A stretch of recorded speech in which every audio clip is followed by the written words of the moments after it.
네, 시청해주셔서 감사합니다. 금기쁨입니다. 자, 오늘 시간은 금기쁨 커뮤니티 웹사이트에 아주 좋은 글이 있어서 시청자 여러분과 함께 공유해 보도록 하겠습니다. 제목은 이더리움과 무료 코인, 맞습니다. 파이코인과 비교를 하는 내용입니다. 자, 이 영상을 보시고 혹시라도 파이코인에 아직 가입이 안 된 분이라고 한다면 이 글의 작성자의 추천 코드가 있으니까 한번 넣어서 실행해 보시는 것도 좋을 것 같습니다. 자, 그러면은 본격적으로 내용을 한번 같이 공유해 보겠습니다. 이더리움은 현재 업비트 기준 3,278달러입니다. 2016년 3월 13달러에 상장을 하였고, 상장 전 2015년도에는 하루에 무려 30개씩이나 채굴할 수가 있었습니다. 지금으로 따지면 정말 황금 같은 기회였겠네요. 자, 잠깐 코인 시장의 규제로 인하여 다소 하락하였지만 상장 후 5년이 지난 지금은 상장가 대비 무려 252배나 올랐습니다. 하지만 아이러니한 것이 이더리움은 발행량이 알고 있는 분은 아시겠죠? 무제한입니다. 통상적으로 가격은 수요와 공급의 원칙에 따라 결정이 되는 것이 맞죠. 하지만 사람들은 이 사실을 알기 전에는 당연히 이더리움의 발행량이 적겠지 하고 단정을 지을 수도 있습니다. 도대체 왜일까요? 발행량이 무제한인데 왜 이렇게 올랐을까요? 바로 사람들의 수요를 무시하고 계산한 것입니다. 공급만 생각하고 그에 따른 오류를 범한 것이죠. 여기에는 숨겨진 비밀이 있습니다.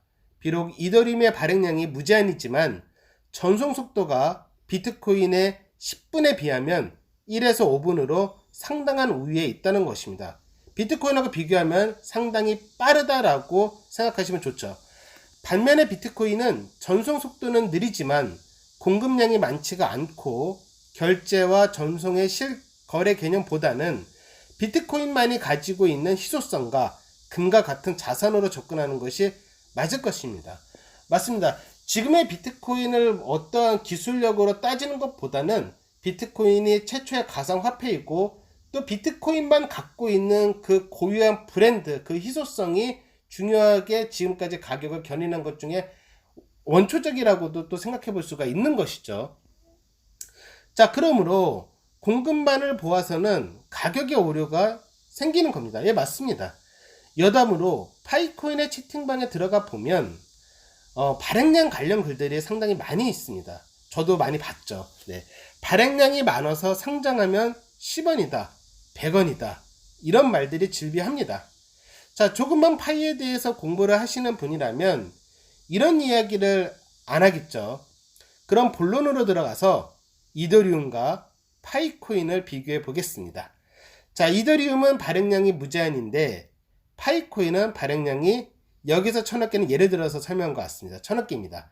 자, 1000억 개이면 다소 많다고 볼 수도 있지만 수요와 같이 생각해 봐야 하기 때문에 이것만으로는 가격을 단정 지을 수가 없습니다. 자, 가격은 수요에 의해서 자연스럽게 우리가 정한다고 볼 수가 있습니다. 가장 중요한 노드 수는 이더리움은 2000개, 엄청 많은 거죠. 파이코인의 테스트넷 노드 수는 1만 개이고 목표는 4만 개 이상입니다. 자, 여기서 노드 수라는 것은 이렇게 생각하시면 좋을 것 같습니다. 이더리움의 노드 수는 조금 아름다운 전원주택의 모든 환한 불빛이 들어온 것으로 생각하면 좋을 것 같고요. 현재 파이코인 아직 상장도 안 했죠. 게다가 이제 메인넷도 출시가 안 된 상황인데 테스트넷 노드 수가 1만 개 정도라면 이것은 엄청나게 큰 빌딩의 모든 불빛을 밝히고 있다는 것입니다. 자, 이 노드 수가 많아질수록 전송 속도가 빨라지는데 파이코인의 목표인 44만 개 이상을 달성하면 무려 3초 만에, 그 누구나 대부분 3초 만에 파이 전송이 가능하게 된다는 것입니다.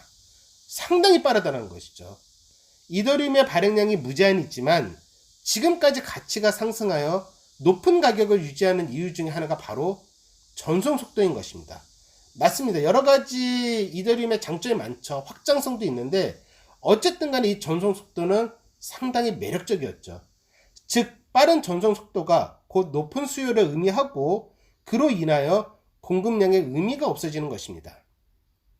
파이코인은 추후 메인넷이 구축이 되고 목표인 노드 수를 달성하면 자산으로서의 개념보다는 디지털 화폐로서의 기능을 순조롭게 이어갈 것입니다.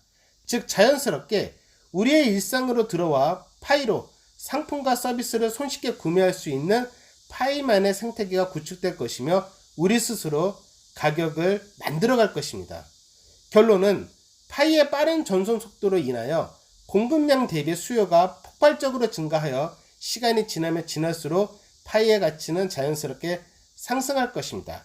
여기에 저 의견을 더한다면 파이는 파이만의 가치가 있을 거고요.